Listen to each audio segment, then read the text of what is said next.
Here we go. Global War on Terrorism 2.0. I'm going to kind of address some things from last night's video. We were told, not I made this junk up. We were told no more foreign wars, but this ain't a war. That's semantics. I'm going to get into that. No more endless Middle East entanglements. No more trillion-dollar regime change disasters because they're always a disaster. And now the president, the man himself, said that he will not rule out boots on the ground in Iran. Boots on the ground. If you've warned them, you know exactly what that means. Now, let's be clear about something. When a president says, I'm not ruling it out, that is not just some throwaway line. That is a signal. It tells the Pentagon, prepare contingency plans. It tells CENTCOM, update operational timelines. It tells families of service members, this may not just stay with airstrikes.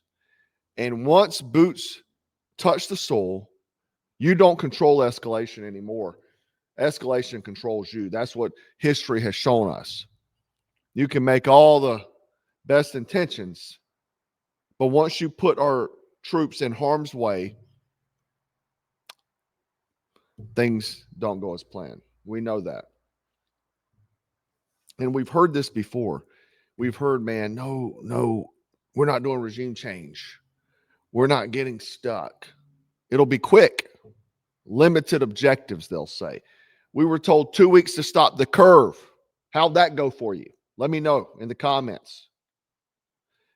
Mission creep doesn't announce itself. It metastasizes. It grows. Sometimes you can't contain it. Especially like the Marines that were attacked in Pakistan consulate last night. You can't contain some of these things. It just spreads. Okay. Now, we didn't really get clear objectives here of what was going on. We were not told what was really happening other than our chosen ally. And I have to be careful. You can't even say that country because it'll pick it up. The chosen ally prepared to strike. So America decided to go and help them. Okay. Now today, last night, even in the video I talked about, first off, it was their nuclear program. Then it was freed Iranian people. And then it was, oh man, they interfered with elections in 2020 and 2024. Now today, we have stated new objectives. These are just been told to us today. And those objectives are to destroy missile capability, neutralize naval assets. First time I've heard that. Prevent nuclear weapon development. Now, I thought we were congratulating peace through strength when Pete Hegseth, that's what he said when we went and sent the B-2s over and deep penetration of their nuclear facilities. But all of a sudden now in record time, it's taken them 40 years. They've not built one yet. But for some reason, in a few months, they were able to put it together quickly. Also, we've heard that it's going to stop external proxy funding. Well, maybe not. But why not we go back? There was money released to them from Obama as well as Biden that probably funded these guys. Why are we not taking retroactive action and holding them accountable? Because nothing ever happens. Okay. But going back to that, those are their tactical goals. But what is the strategic end state? Is it this containment? Is it deterrence? Is this regime collapse without calling it regime collapse? Is Congress going to authorize this formally? Okay, because you kind of got to do that. Now, let's hear our favorite deep state swamp creature here for a moment. I am a big admirer of Ronald Reagan, but I'm here to tell you that Donald Trump, in my opinion, is the gold standard for Republicans, maybe any president, and when it comes to foreign policy. Maduro. Let me tell you something right now. If you're on the side of Lindsey Graham, I don't want to be on the side of you. I'm sorry. He is not MAGA. He is not America First. Well, what MAGA means, not what it is became, but what it means, make America great again. This guy is a deep state operative. He's a bootlicker for the military industrial complex. He's always talking about war, sending your sons and daughters go fight in foreign conflicts. He's wanting to bomb every country. And listen to what the man says next. Everybody talked about him. Well, Donald Trump's got him in jail. Cuba's next. They're going to fall. This communist dictatorship in Cuba, their Now we're going after Cuba. days are numbered. The Iranian regime, the mothership of international terrorism, is about to collapse. The captain of the ship, the Ayatollah, is stone cold dead. All Wow. Okay. So let's just kind of look at what's going on here. Let's show some maps. Apparently, the U.S. Abraham Lincoln, they said that they had hit it. 4 missiles were fired at it, but they all missed, is what's stated. You can see the Iranian attacks on U.S. assets, on our chosen ally, and other locations. But when you look at that, you're like, wow, man. You're like, this thing could get out of hand quickly. Even, if we ask Pete Hegseth, what's going on here? 4 weeks. It's the typical NBC sort of gotcha type question. President Trump has all the latitude in the world to talk about how long it may or may not take. 4 weeks, 2 weeks, 6 weeks. It could move up. It could move back. We're going to execute at his command the objectives we've set out to achieve. And what he has shown an ability to do that other presidents can't quite seem to have the aperture to do, well, I mean, Joe Biden didn't even know what he was doing, is to look for opportunities and off-ramps and escalations for the United States that creates new opportunities to execute what we need on our own. Well, man, 4 to 6 weeks to stop the curve is what we're being told. Now, if we look at this guy, they're saying our chosen ally says Iran, then Turkey's now seen as the next major threat to their resistance. All right. This is their officials saying that. So we may be going into our NATO ally next because we know who owns us. Now, going back to Congress authorizing this formally, I'm going to show a clip of Anna Paulina Luna talking about this. The United States launched a war against Iran right now. Iran retaliated, in which American members. Strikes. See, that's called semantics. It's using wordplay. It's the way lawyers do and politicians do. Oh, it's not a war. It's targeted strikes. Listen, if you got targeted strikes in American boundaries, you would be saying we're at war. That's what you'd be saying. But because we're doing it somewhere else now, it's not war, it's targeted strikes. Okay, semantics. It's like a punch in the eye, but I'm not fighting you. I just punch in the eye. You can call it whatever you want to call it, but at the end of the day, the Iranians responded and killed 3 American service members. So what we're trying to get at is you make an assertion on this air that it's not an invasion when America sends fighter jets and Israel send fighter jets into another country. Boots on the ground are not going to happen. Congress will not vote on war with Iran because that is not something that we support, and that is not something that the administration supports. That's actually what the Constitution... But if you want So she's saying they will not vote on, but he's saying today there may be boots on the ground. But air dominance is one thing, okay? Occupation logistics, that's a whole nother universe. Iran is not Iraq 2003. You're looking at terrain, population, militia networks, regional alliances. You think this 4-week operation, you think that you better define what success actually means before you go in there, really. Now, let's hop over to look at what the Pentagon said. Pentagon informed Congress that there was no intelligence indicating Iran intended to strike U.S. first. Well, that's not what we were told. We were told they were a threat to our safety and everything. It's kind of like I saw OAF Nation post this today. Not that one. No. Here we go.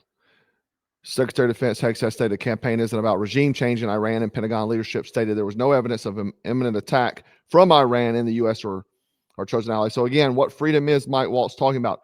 Freedom is never free, he says. Freedom for who? Freedom for who? Because we could work on freedom here in America for Americans. We could be doing that. Like the taxes, the tariffs, and so on. We could go through these things and really work on these things, right? Now, this is where things get interesting. A lot of voices who screamed no more foreign wars. A lot of your favorite conservative influencers are now pivoting. Suddenly, this one is different. Suddenly, this one's necessary. Check it out. I just showed Tim Pool here. Tim Pool, hey, ending private prisons, ending the death penalty, ending regime change war. That's just my three top. I'm happy to see the Iranian regime collapse. Okay. So he said before it wasn't, but then, But even Tulsi, who hadn't posted in 4 days on any of her platforms, she said this a few years ago. Exactly what Trump did. He conducted and committed an act of war without congressional authority. She's talking about when he hit Soleimani. Seriously escalating the situation with Iran. And so now we're at a point of it's not a matter of, well, are we going to have a war with Iran? We are in a war with Iran right now. So the real issue is, are we going to allow this war to continue to escalate? And if so, for how long? And to achieve what? Yeah, achieve what? That's always the question, right? But suddenly, skepticism is disloyalty. As we can see, the Hodge twins, they're getting called liberals for questioning escalation. So now Republican voters are calling us libtards because we don't like U.S. soldiers dying for our chosen ally, right? And by the way, if you didn't know, Hodge twins are Marine veterans as well. We saw Tim Pool shift tones overnight. Look at people attacking Hodge twins here. Hodge twins posted, President Trump has completely lied to his voters, backstabbed our country, and has disgraced his legacy beyond repair at this point. Biggest fall from grace I've ever seen.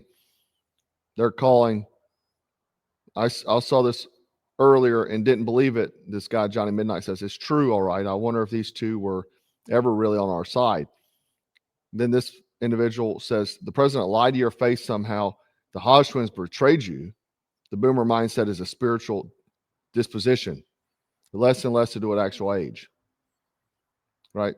I've been getting called the same thing because I went off what a man's word was. See, back in my day, man looks you in the face and tells you something, that's the truth. He's going to keep his word no matter what, no matter if he likes what he said in that moment in time going forward or not. He's going to stick to what his word is. You shake a man's hand.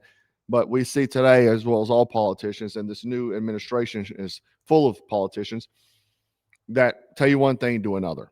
Is how it's going. It's been a stark contrast from 2016.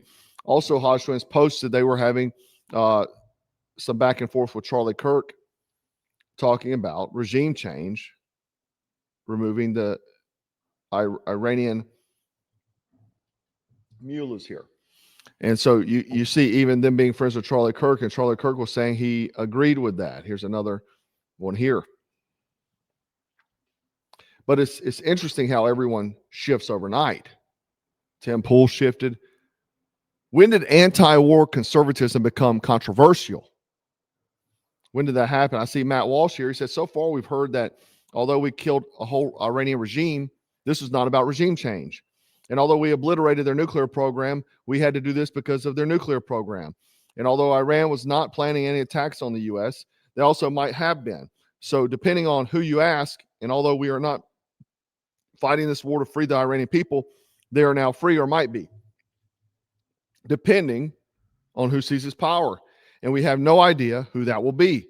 The messaging on this thing is, to put it mildly, confusing. Thomas Massey says, I hope you don't get fired for this because it's true. But I 100% agree with what Matt Walsh is saying.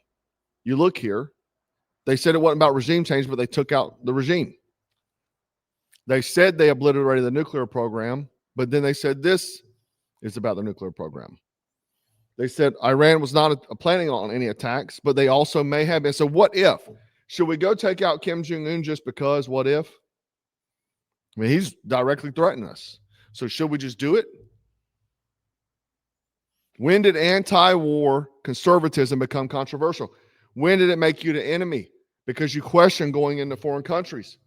getting involved with things, trying to be the police. You know, for years as a conservative, I would say, why does America have to be the world police? But now MAGAs, the red hats, are like, yeah, we're the world police. It's kind of like a few months ago, they were screaming, we need martial law. They're going, whenever the time comes and Trump says, hey, man, we need to take y'all's AR-15s. Give them the AR-15s, guys. It's the patriotic thing to do. That's what's going to happen. It's happening. It's just like Yuri Besivov says. You can show facts. I showed facts last night's video. A whole just bunch of clips put together of Trump saying we would not Iran, his tweets, his everything. But somehow we are the bad ones for just believing the man. And I mean, if you're the patriot you say you are, you know, go join up, enlist, buddy. I saw this floating around. I'm not enlisting, but you should. There's week and then there's Trump week. I heard he had bone spurs too, so you can't really hold it against him. Now, you can support a president and still demand strategic clarity. So let's say you're still in ball, you're still got your red cap on. You still support him and still demand strategic clarity. Blind loyalty is not patriotism. It's not. I'm getting tired of that. Blind loyalty is not patriotism. Hear that. Because a lot of red hats think that. I see them in my comments. Man, hell, the liberals are attacking me. I'm getting attacked by everybody. That's how I know I'm hitting the target, because I'm getting attacked by everybody. Strategic discipline is what we're talking about. Now, let's talk a reality. Boots on the ground means supply lines, forward operating bases, IED risk, urban combat, host nation instability, and proxy retaliation, regional spillover. It means young Americans rotating into a conflict zone with no clearly defined exit metric. That's what GWAT was. And if you think it stops at limited ground presence, history says otherwise. And you don't measure war by tweets or memes. You measure it in how many flag draped coffins you have, how many VA backlogs, how many $1 trillion appropriations, general resentment abroad. I saw a lot of comments last night. I saw one guy posted, he got the pin of shame. That when I post the pin of shame, the most knuckleheaded comment a lot of times. And this guy said it's only 3 servicemen that died. Who cares? And he's the MAGA red hat. So now we know where these ultra MAGAs are. Now 4 service members are already dead, by the way, because one succumbed to the injuries and died. We had F-15 fighter pilots shot down by friendly fire. Here's a video. Really? You need something to help you? No problem, you're safe. You're safe, you're safe. Everything good? No problem. This was in Kuwait. Luckily, they survived. But again, here we go. And we have, right from the beginning, we projected 4 to 5 weeks. But 4 to 5 weeks to stop the curve. But we have capability to go far longer than that. We'll do it. Whatever somebody said today, they said, oh, well, the president wants to do it really quickly. After that, he'll get bored. I don't get bored. There's nothing boring about this. Do you agree with that, Pete? I don't think there's anything, Mr. General. Nothing boring about war. Every escalation decision now compounds risk, and that is not emotional talking. It is the truth.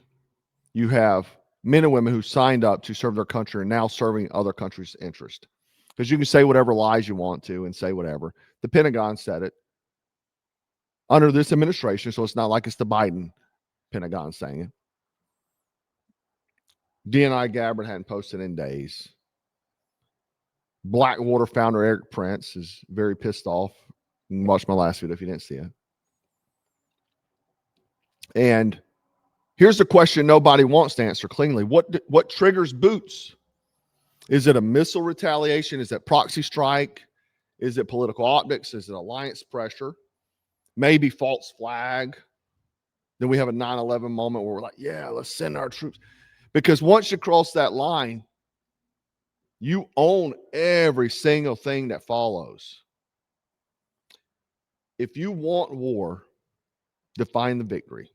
If you want escalation, define the exit. If you want boots on the ground, tell the American people exactly why and exactly how long and exactly what success looks like. Otherwise, this isn't strategy. It's drifting in the wind. And drifting in the wind gets Americans killed. Stay frosty, stay strapped, stay dangerous.